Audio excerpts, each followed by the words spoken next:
comes to video game bosses, the machines are surprisingly common type of boss. There are many machines to speak of, like robots, mechs, androids, and cyborgs. And these bosses can either be fun, annoying, unsatisfying, overrated for a good reason, or easy but enjoyable. But one thing they never fail to be is memorable. So the members of the gaming family has gathered here to count down top 25 mechanical bosses in video games.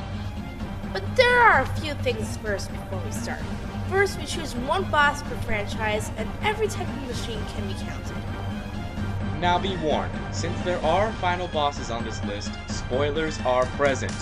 You have been warned. Now that's all said and done, let's get ready to rumble!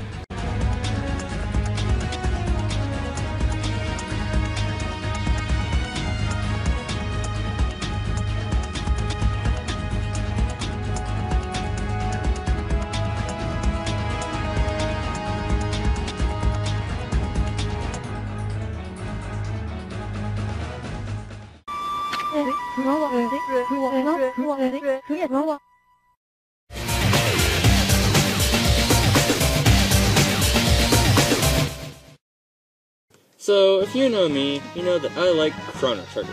Heck, it's my favorite JRPG. How is this relevant, you ask? It's simple. Because of the Guardian. The Guardian is fought at 2300 AD. You're walking through a dungeon, factory, hoping to get back food from robots guarding a vault with said food in it. You're just about to enter the vault, and BAM!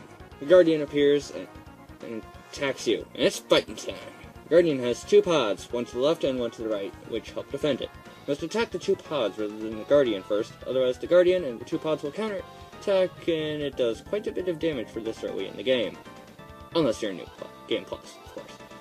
Once you destroy the two pods, the Guardian won't attack, and you must beat the scrap metal out of it. At the same time that you're attacking it, it will count down from 5, and when the timer reaches 0, the pods will regenerate. What makes this fight so great is that when you feel so satisfied defeating the Guardian, so it unlocks the vault, containing a seed, providing hope for the future of the people of 2300 AD. And you also meet one of my favorite characters in the game afterward, Robo. But I'll talk more about him later. In conclusion, the Guardian is a great fight and certainly one of the best mechanical bosses. Heed this warning, fellow rider. Do not impede my mission.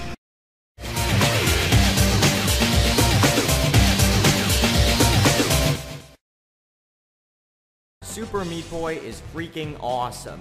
It has a natural difficulty progression, addicting gameplay, and surprisingly good boss battles. And holy crap! Okay, yes, I've already talked about this battle before, but I digress. Lil Slugger is just an absolutely fantastic boss battle, as well as a good test of skill.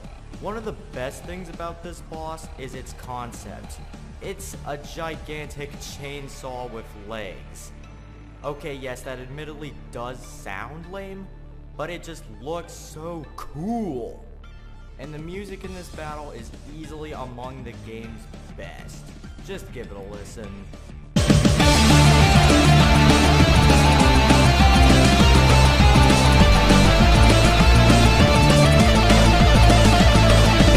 But my favorite thing about this battle is the atmosphere. You're in a burning forest filled with saws, and all the while, this freaking thing's chasing you. Run! It's Godzilla! As a whole, Lil Slugger ranks alongside Poseidon from God of War 3, as well as Valus from Shadow of the Colossus as one of the all-time best first bosses ever.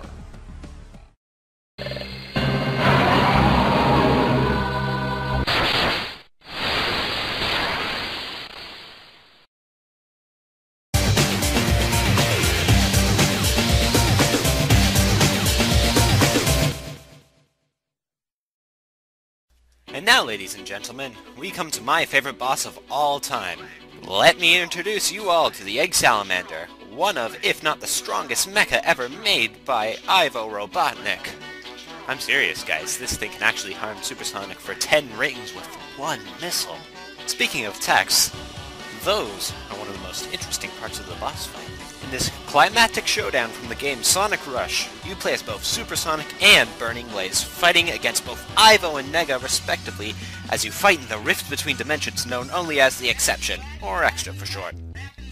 The regular Eggman is the Eggman you fight most of the time in this fight, with a total of 3 times.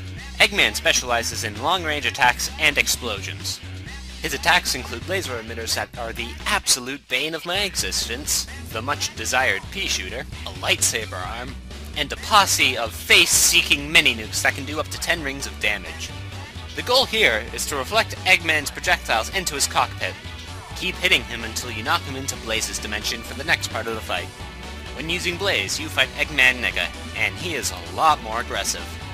His attacks are actually faster and harder to dodge. They include attacking with the sharpest claws in the universe, grabbing Kitty so they can teach her some discipline, and using the sharpest claws to tear open a hole in time and space, which has more dead space than EA's marketing plan. That was a smart joke. Ha ha ha ha ha. The latter two do up to 10 rings of damage. Repeat these 5 times for a boss. Another really great aspect of this fight is the presentation. These are some of the best, if not the best graphics ever seen on the DS, in my opinion. I guess some negative aspects of the boss is the fact that it comes out of absolutely nowhere, no foreshadowing whatsoever, and the cutscene before it has more real super power of teamwork than 4 copies of Sonic Heroes combined. But then again, those are minor nitpicks and don't really affect the boss as a whole. All in all, the Egg Salamander truly deserves to be on this list. These eyes see darkness clearly.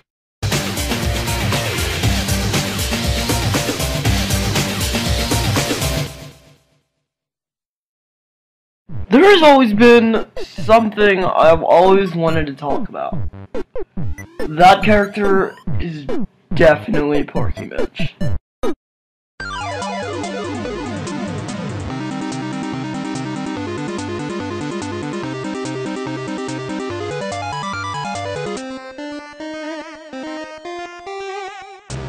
Porky Mitch is a fucking asshole.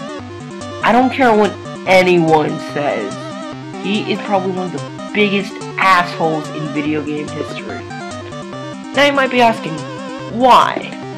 I don't know, maybe trying to take all these needles and then causing an apocalypse, I don't know, maybe destroying a planet, maybe causing a peaceful village to go into basically America, nutshell, I don't know, and maybe turning your own brother after he's died into a fucking robot to kill you, I don't know. Okay, seriously, fuck him. But he is actually a pretty robotic genius, and one of his best creations, in my eyes, was definitely the Porky Box. I know some of you are going to say, oh, Alex, what about the fast man? He had an emotional boss battle. I don't know if you're either constipated or not, but just shut up. Now you see, one reason I freaking love the Porky Box as a boss battle is just revenge. After all the shit Lucas has gone through, from a Drago killing his mother that was robotic, to his dad almost dying, hell, even his brother death. And I kind of did mention earlier, turned into a robot as well to kill him, basically. Well, kill the whole world, but you know. Seriously, this is just the way to go. Finally get to bash the fucking hell out of Porky. Even though they're robots, but who gives a shit? No, let me just say this. In the boss battle, it is kind of tedious if you try to kill them, because guess what? They harm you! Now another thing that actually makes that a good thing about this boss battle, that they harm you, is that it's kind of just proving a point. Is revenge really worth it? Will it really just stop everything? Because, sure, you might do this and all, but yeah. And after that, you also get treated to the Porky Box battle, where he is basically a robot, and he gets... Fuck you, Porky! He basically goes into an absolutely safe chamber where, guess what, he can't get harmed anymore. And he just basically sticks his fucking tongue out at you. Porky, just fuck you. Just fuck you. Fuck you. You know, there's always something I've been wondering. Did he do anything in there? Oh god! Hey, it isn't at all! Toy, I thought you loved us!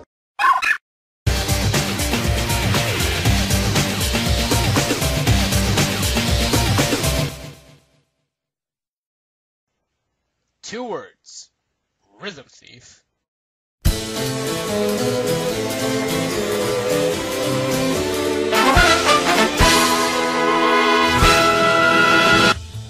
Oh god, this game is just amazing. There's just so much amazing effort and content put into the game. Whether it be the awesome characters, music, or the mini-games, there is at least one thing in this game that will suit everybody's needs. So now, before I talk about this boss... spoiler alert! This game's plot revolves around the famous art thief Raphael, more commonly known as Finnish, who's trying to look for his father. In order to do so, Raphael is left with a coin with an unusual mark on it, and has to get a treasure known as the Bracelet of Tiamat to find out more about finding his father. While getting the Bracelet of Tiamat, he comes across a young girl named Marie, who has a violin with the exact same mark as the bracelet, and a man he claims to be a Napoleon and soon attacks them.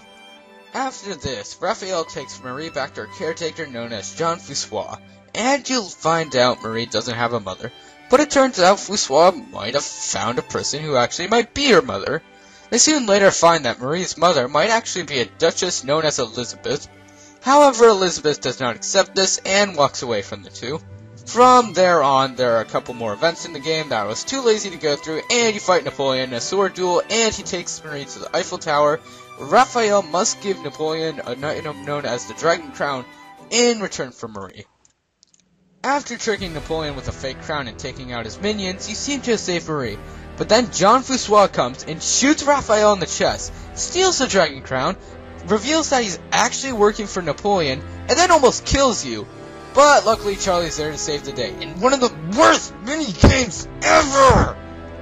Then after trying to retrieve the crown back, Napoleon shows what the Dragon Crown actually does, and summons a weapon known as the Hanging Gardens.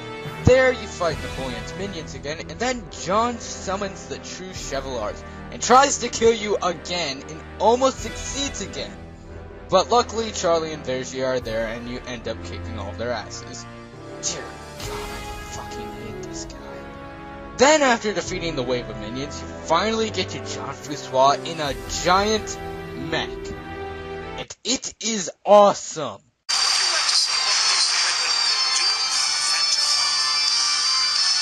Holy shit, this battle is just so awesome. Jean Fussois is now controlling an ancient weapon of the Hanging Gardens, which is now protected by a shield and a sword, which unfortunately he never uses and instead uses colorful crystals, and instead of being smart and trying to block it with that huge shield he has, he becomes the ultimate dumbass and leaves himself open for attacks. And since Raphael is a complete badass who can take out knights with his own palm, he is able to reflect the gems with his own bare hands. Holy crap, are Phantom R's hands made of Reggie Steele's armor? Who cares? It just proves how awesome Phantom R is. Also, another thing Rhythm Thief is known for is its music, and holy crap does this song deliver. It's an electric guitar and organ mix, and it fits the fight completely. Seriously, just listen to it.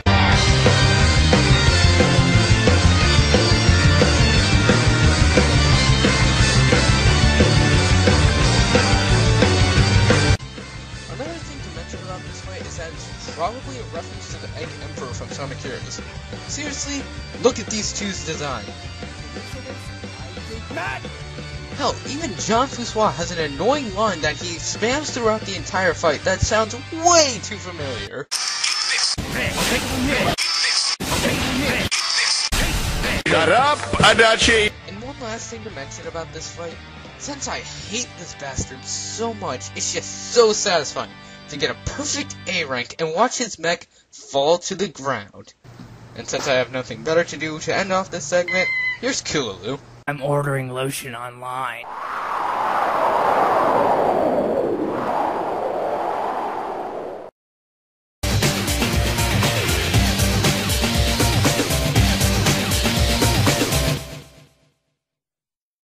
To bring you all up to speed, Xenogears was made by the same people that made the recent RPG hit on the Wii, Xenoblade Chronicles. However, this is before they left Squaresoft to form Monolith Software, but that's another story for another day. For now, let's just focus on this one boss battle in Xenogears itself.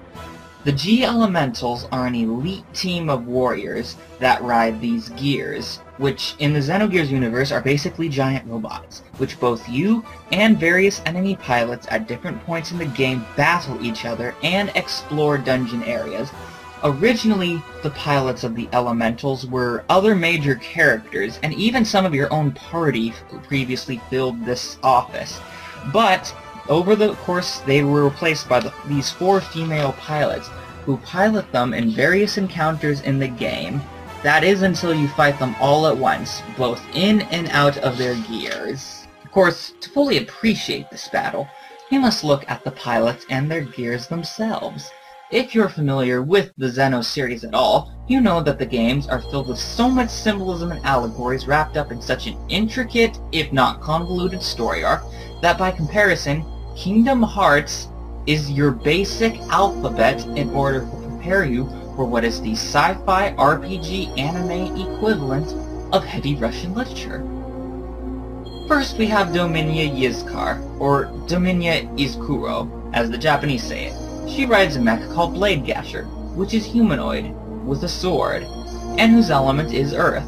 Her name is a reference to domains, a type of angelic being in Abrahamic religion hierarchies. Next is Kelvana, or as the Japanese call her, Cherubina or Kiribina. Yes, spelling and translation errors and religious themes go hand in hand. She pilots a gear called Marine Basher, an aquatic fish-looking gear. Obviously her element is water. She is a reference to the angelic being cherubims. Next is Talon, or Throne, I'm not sure how to pronounce it. She is the element of wind, and pilots an avian-type gear known as Skygen. Her name is a reference to the angelic beings known as thrones. Last is Seraphita, or Seraphita, who is the element of fire. Her gear is a lion-like gear called Grand Growl. She is a reference to the angelic beings known as Seraphim. And what's the cherry on top? Having their team of Decepticons pull off a...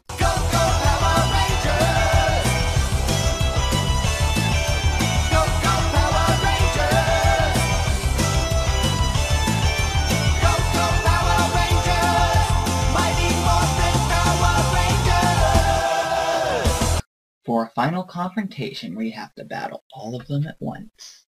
Now let's talk about the battle itself. After the Power Ranger knockoffs here have formed their Megazord, they will each take turns at leading the giant mech and attacking your gears, and each time one of them takes lead, they use and become immune to their own element.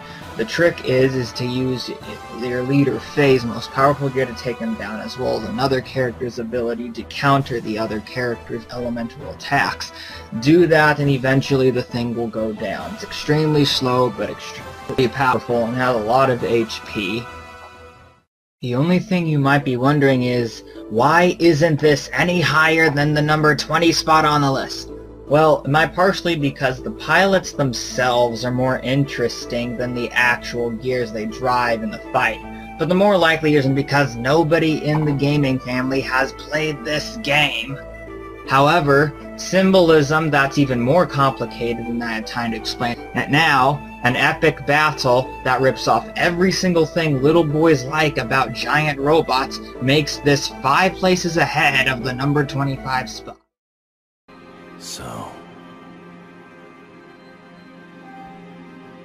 we meet again.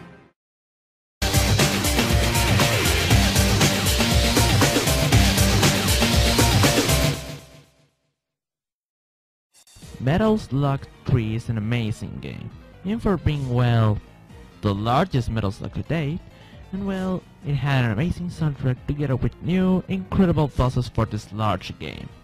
And there is a boss, which is the only mechanical boss in this game. And that boss is the Jupiter King.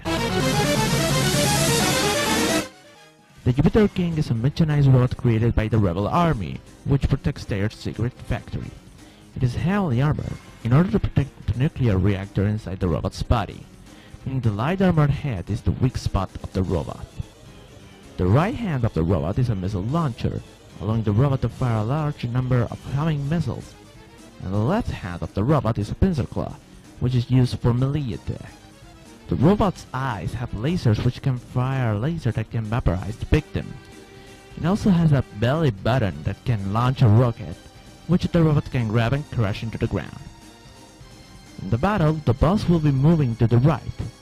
The robot will attack by firing a series of missiles, a deadly laser beam from its eye, and use its pincer claw to destroy the ground. Once it suffers some damage, the robot will use some new attacks. Launch a large rocket from his belly button, and with pincer claw will destroy the ground, but this time it will unleash some fireballs against the player. And also, when he starts to attack faster, that means that he will die soon. And a fun fact, the entire stage, as well as this boss, are a reference to the game Metal Gear, since this boss is one of the few bosses that are robots on the game. It is hard to believe that, though.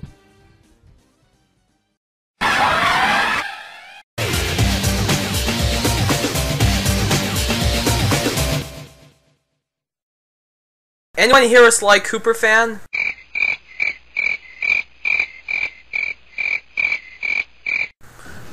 Whatever. I don't care if you love the series, hate the series, or just don't care for it. I'll talk about it anyway. And you'll have to deal with it. How about new? Anyway, for a list like this, you should expect something like Clockwork, right? Well, is he on the list? No! The boss I chose to talk about for this list is from Sly Cooper, Thieves in Time, the most recent installment in the series, which I love, by the way. Oh yeah, I forgot. Spoiler alert. In this game, Sly and the gang travel through different time periods, such as the Wild West in the 1880s, the Ice Age, and the Middle Ages, taking place in medieval England, which also happens to be the location of the boss I'm about to mention. On with it. Yes, get on with it! Be patient, goddammit! Build-up is important! Now, where was I? Well, the villain that Sly has to stalk across medieval England is a mysterious being known as the Black Knight. And despite his strength and authority, he has an odd voice for being someone so big. And where is that stinking the paradox when I need its help? You shouldn't judge anyone by appearance. Oh, piss off. Anyway, the Black Knight's true identity remains a mystery throughout most of the medieval England episode, until one of the very last missions before the fight itself. In this mission, Bentley has to secretly follow the Black Knight inside the blacksmith shop to discover his true plans. However, at one point, the Black Knight takes off his suit to get some air. But Bentley gets quite a surprise when we finally get to know who the Black Knight truly is. Much better. I can barely think in that thing. Nonsense. We could have made billions in weapon design. The two most brilliant minds on the planet working together? In case you don't know who the hell that mouse was, let me explain. That character was Penelope, who first joined the team in Sly 3 as a helpful ally by committing heists with the help of her RC car. And hell, she even battled Captain Lafouille.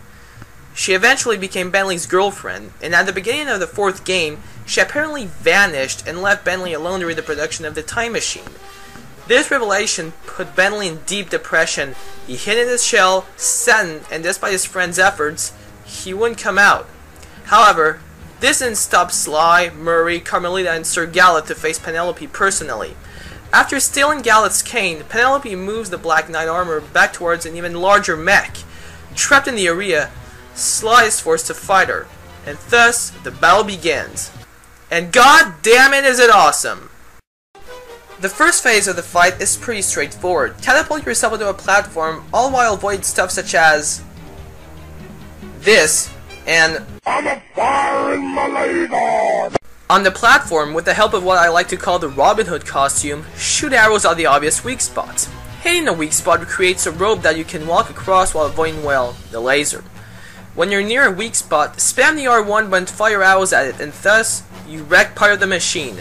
After the core's weak spot is attacked by arrows, you have to do the same thing, but this time, not only is the mech destroyed for good afterwards, but you get to hear some cheesy but at the same time awesome one-liners such as, "What's wrong, Penelope? Feeling disarmed?" Unfortunately, Sly becomes stuck, and when Penelope is about to finish him, Bentley appears in a mech of his own, built with leftovers of a mechanical monster Gallet previously destroyed. When Bentley confronts her, Penelope admits that she thought Sly stole Bentley's potential, and that together, she and Bentley could create weapons that would sell billions. You know, the usual stuff. Huh, bad guys? That's kind of funny, Bentley, seeing as how you work for a thief. But you know the most valuable thing Sly ever stole? Your potential! Fuck you! But, after Bentley still refuses to cooperate with her due to his loyalty to the Cooper gang, Penelope makes their breakup official, and then the second and last phase of the fight begins. Unlike the last phase, where you use Sly, this time you use a mech controlled by Bentley to fight against Penelope's Black Knight mech. The only thing bad about this part is that it's quite repetitive, with the entire phase composing of you hitting Penelope's mech and dodging the attacks. But, despite the lack of variety, I enjoyed it because it was so satisfying to finally beat Penelope up for what she did. Overall, it may not be my favorite mechanical boss in the Sly Cooper franchise, because I still prefer Clockwork, but I still decided to talk about the Battle of Penelope because it comes from my favorite Sly game, and out of all the bosses in that game, it probably will have the biggest impact on those who played the PS2 games beforehand. The only true problem I have with it is that Penelope being the Black Knight was predictable due to the lavender subtitles and map icon when referring to the Black Knight. And also, Penelope was mentioned in the cutscene right when they arrived in England! And I can't think of a good end joke, so here's a marvelous reference to Captain Falcon. Falcon!